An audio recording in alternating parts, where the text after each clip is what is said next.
Hi y'all, I'm Melissa and welcome to Oh My Word Melly.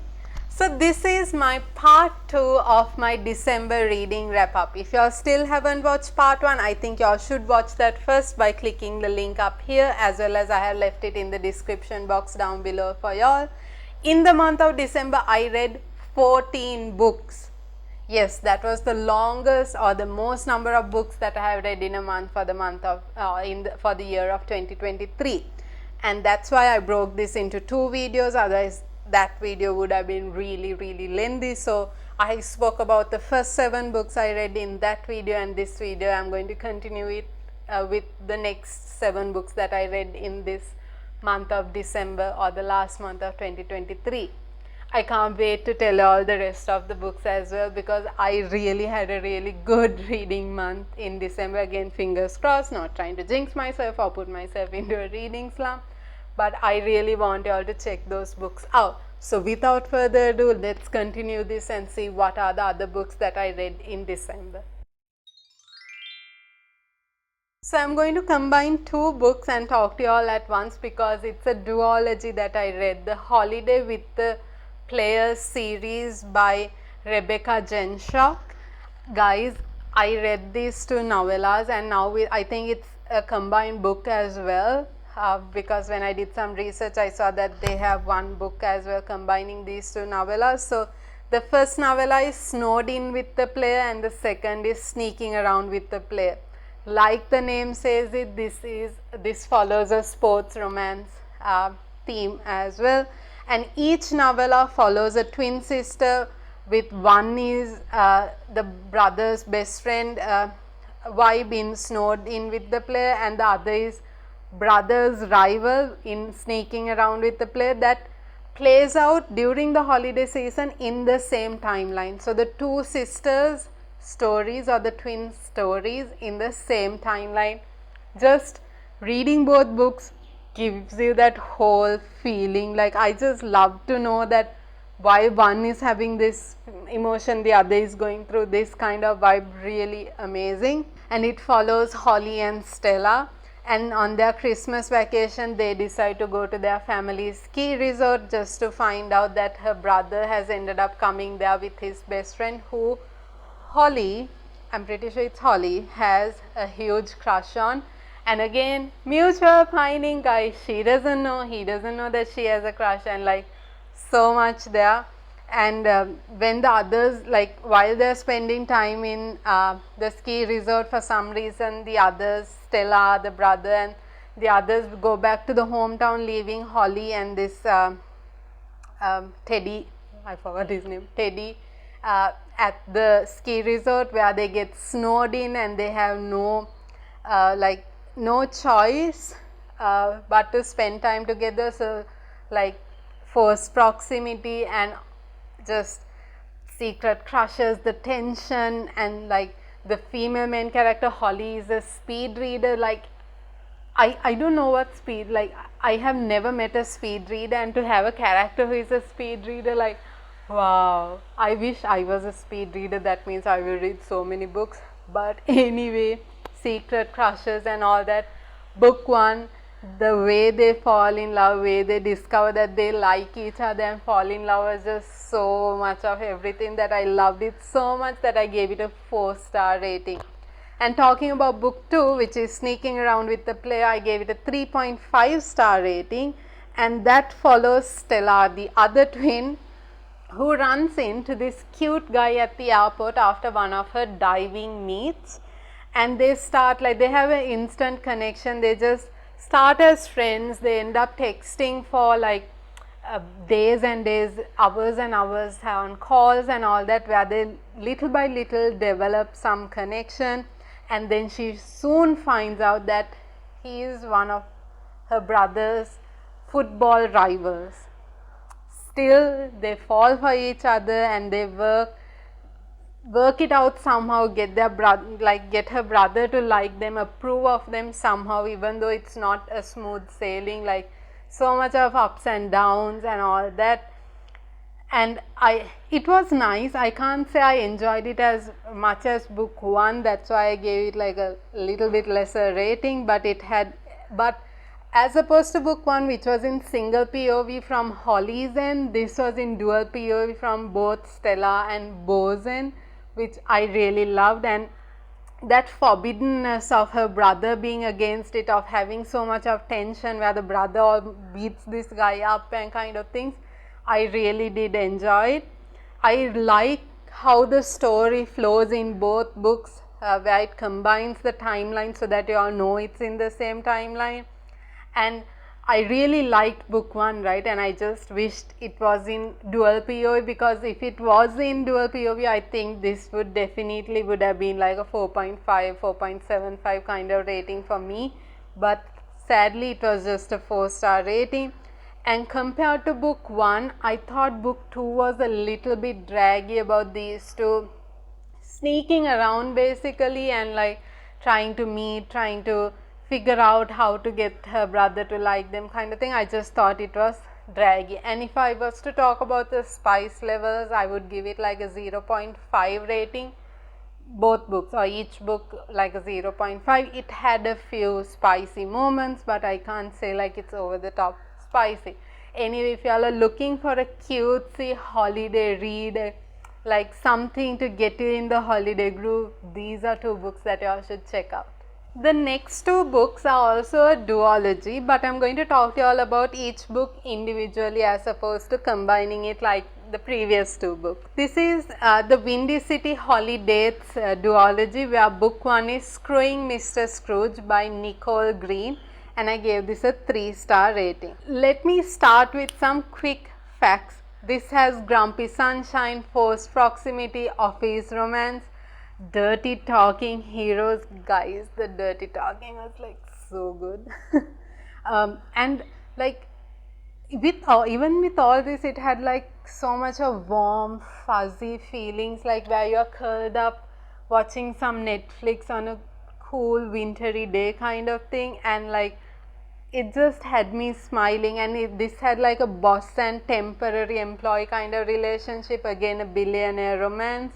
The female main character Clara, who loves holidays, and the male main character Asher, who is a Scrooge, doesn't even want to put a Christmas tree up. And an awkward first meeting where this temp walks in to find him changing his pants. Very awkward, but I just love that meeting. I just knew that it's going to be so cool from that moment. And then slow burn, he falls first, found family, and I was hooked. But I really did not like the 3rd act breakup. I'm not someone who likes this not actually breaking up, but it's like pressuring this relationship where they might be separated for a while. I just don't like it, but this book had it. I love the banter. It's like, I know I said slow burn, but I should say like almost slow burn. And the spice was like almost 1 to 2 chili peppers, and it was in dual POV. I was hooked. I just love the banter, how they navigate their relationship, how they finally discover each other is what I should say, and how this Scrooge ends up finally loving Christmas.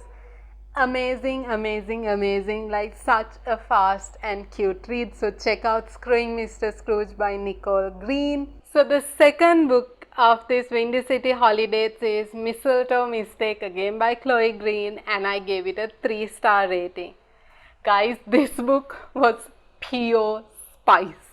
If book 1 was just a 1 to 2 chili rating, this was like a 3 to 3.5.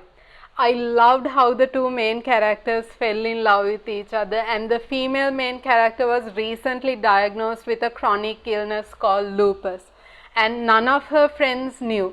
And this is actually in the same universe, and like the characters are related, because the male main character Asher from book 1 and the 2 characters of this book, the 2 main characters of this book, only founded the company together. So they are co-founders of this company, and like the male main character was such a cinnamon roll, like takes care of her when she has flare-ups and like episodes of her chronic illness, and it's like friends to lovers, co-owners to lovers, secret crushes, or again like mutual pining, because she likes him but she doesn't want to like mess up their friendship, and he likes her but like he thinks he's like she's above his standards, or like he can't reach her standards. So, and I just I'm like, I was so rooting for them, and like in book 1 also there were like insinuations that there might be something from both ends but they don't know, kind of thing. So I loved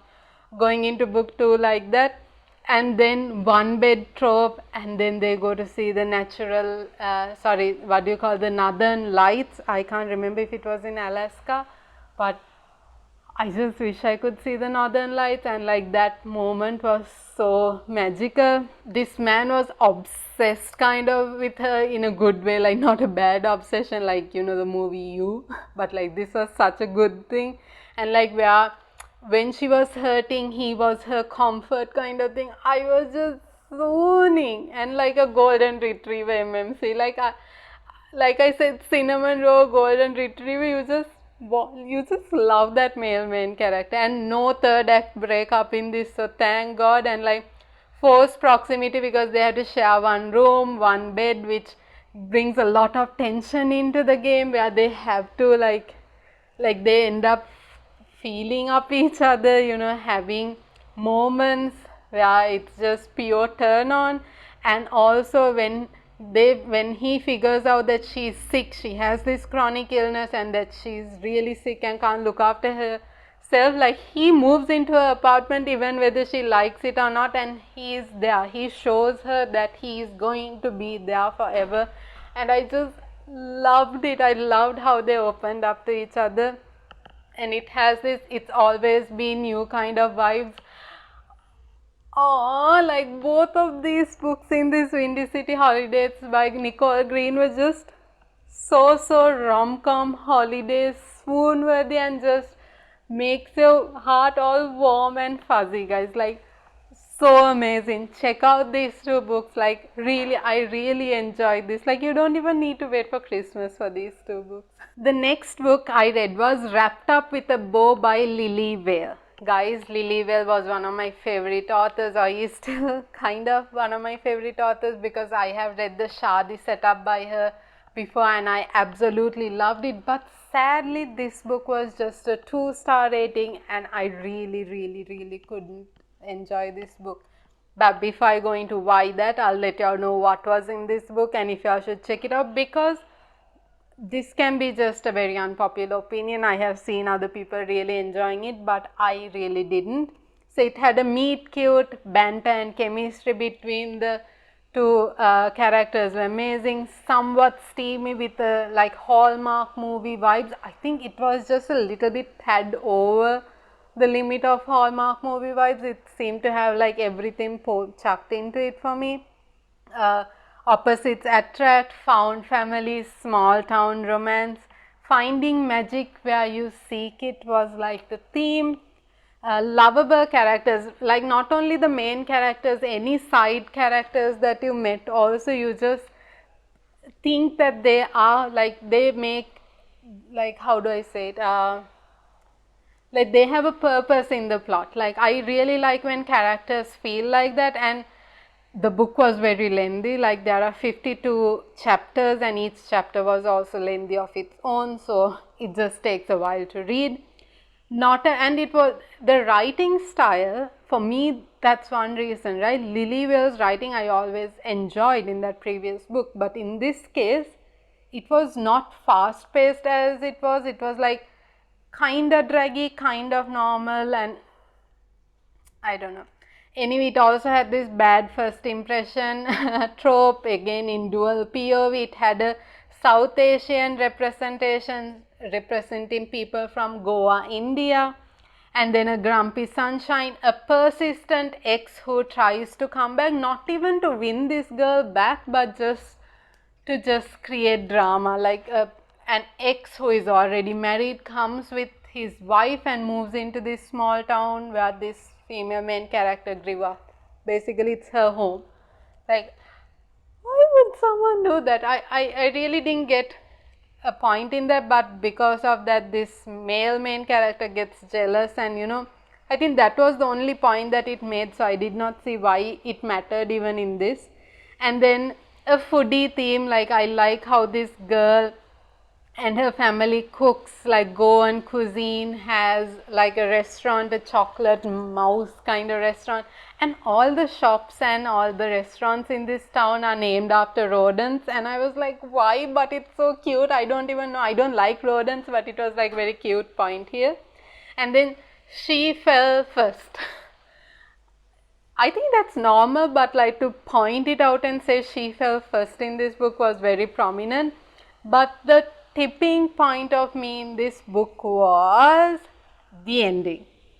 It insinuated a proposal, it insinuated that there is a ring, and then there is no proposal scene. Like, that's it. It insinuates and then ends. And I went even to the prologue to see if there is something, and there is nothing. And like, why would you do that? Like, I want to know how she would react. Like, they went through so much, now they are together, and then there is no proposal scene. And there is no second book either. This is a standalone. So, why would that be? And like, I just couldn't connect much with the plot. Like, a lot of things were happening at the same time. These two were trying to get together, figure themselves out, and then there is no proposal scene. Like, that was the tipping point. And like, I'm just shocked because I really liked Lily Well's previous book that I read, and I had high hopes into this because a lot of people were like talking about this book. This book was trending, and I really just couldn't stand it. I couldn't connect. I felt such a disconnection to the plot, to characters, or the scenes that were happening, and I just couldn't make heads or tails of sense of this. So that's why this is a 2-star rating. Again, guys, I'm not saying it's bad. It's a nice plot. If you want to read it, do read it. Let me know if you all enjoyed it or not, because there are people who enjoyed it, but it just wasn't for me. And we have come to the last 2 books of this video, and it's a Christmas trilogy, guys. But I really tried to squeeze in the last book of this, and I really couldn't in the month of December, but like, just sneak peek, I read the 3rd book in January, so it will be in my January reading wrap up. I really could not poke that in, so I only read the first 2 books of the Kane Christmas trilogy. And this trilogy is written by 3 different authors, which I really liked. And few years ago also I read another trilogy of these, like another Christmas trilogy by these 3 authors as well. I can't remember, but it had a very greeny cover, or like Christmas tree farm vibes for sure. I'm sure about that. I just can't remember the names. I'll just leave something here to show you all that trilogy.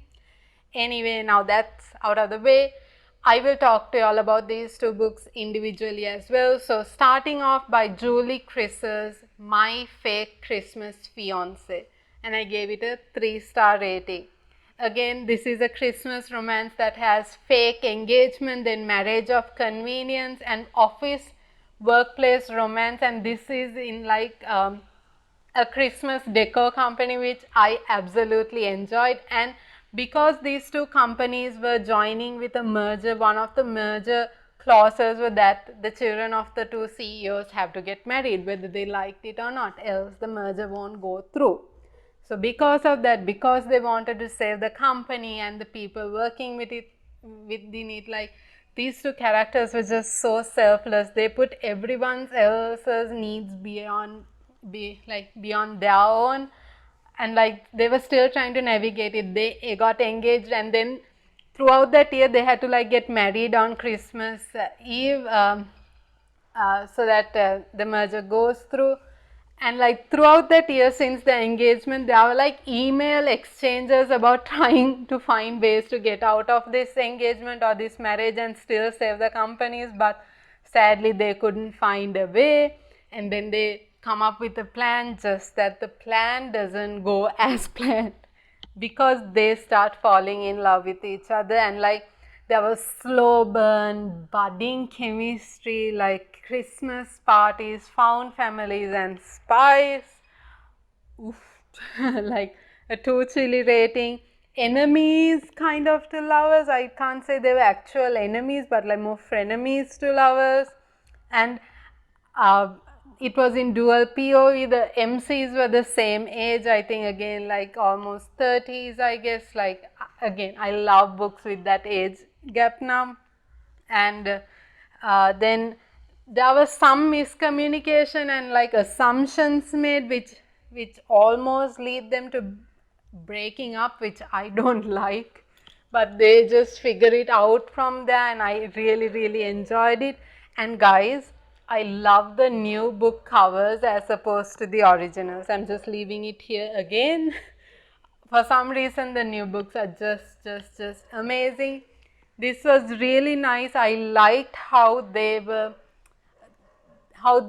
started falling for each other. Like, it was just so amazing to see that, just cutesy, the I don't know, the hopeless romantic in me just really enjoyed this book, and that's why, again, a 3-star rating. I'm not saying the book was bad, but like, again, novella-ish kind of book.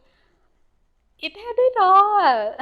Then the second book and the last book for this video is Santa Baby Maybe by S. Doyle. I gave it a 3-star. And as the name says it, yes, there might have been a pregnancy in this.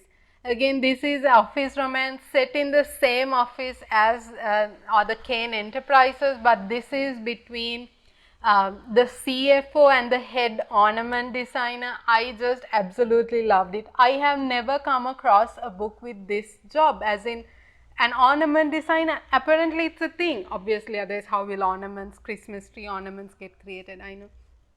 But anyway, to see it in a book, and like, I just love that concept, and to go through it to see how they work together. And then the CFO being this grumpy, closed off person, and this ornament designer being such a joyful soul, grumpy sunshine at its core. And it was just as cute, just as swoony and hot. Oh, I think a little bit more hotter than book one as well. And there were these scenes where there are adult theme, like vulgar Christmas ornaments, and I'm like, say what? Like, I don't know. And opposite attracts, and a maybe pregnancy, like a pregnancy scare kind of thing, that puts these two more closer together. I just absolutely love how that scene makes them get closer and closer together. I just loved it, and the spice was like, woo! 3 to 3.5 chili rating, and the banter, again, dual POV, so I cannot complain about anything. And to find out why, like, so this CFO's name was WB. Like, no one knew what WB stands for, and then throughout this book, like, why this guy is called WB, why is this girl called Joy, is there a, like, WB Darling and Joy something was her surname, like, why the way they find out and tell each other what their names mean, that scene was just golden. I just felt so happy reading this book, and like, it was a hilarious and lovable storyline in both books. And I love how these two characters fell for each other, somehow worked out their differences, and figured out that they are meant to be. Opposites do attract, and finding a wife or having a family is not something that happens based on a to-do list or a checklist. I absolutely really enjoyed it. And guys, the third book was even better, but you all have to make sure that you all have subscribed to my channel, as well as clicked on the little bell icon, so that you all don't miss out my January reading wrap up at the end of this month, to find out what I thought about this third book. And with that, that's a wrap to the part 2 of my December reading wrap up. I hope you all enjoyed these 7 books as well. And again, if you still haven't checked out what the other 7 books that I read in the month of December, click up here to watch part 1. And I can't believe I found or had time to read 14 books, and I really did read some wonderfully Christmas novels that you all should check out this year for Christmas as well. If you all did enjoy this video, don't forget to give it a thumbs up as well as share this with friends and family. And with that and the promises of more fun and bookish videos in the coming weeks as well, it's time for me to wrap up this video and say bye for now from Oh My Word Melly.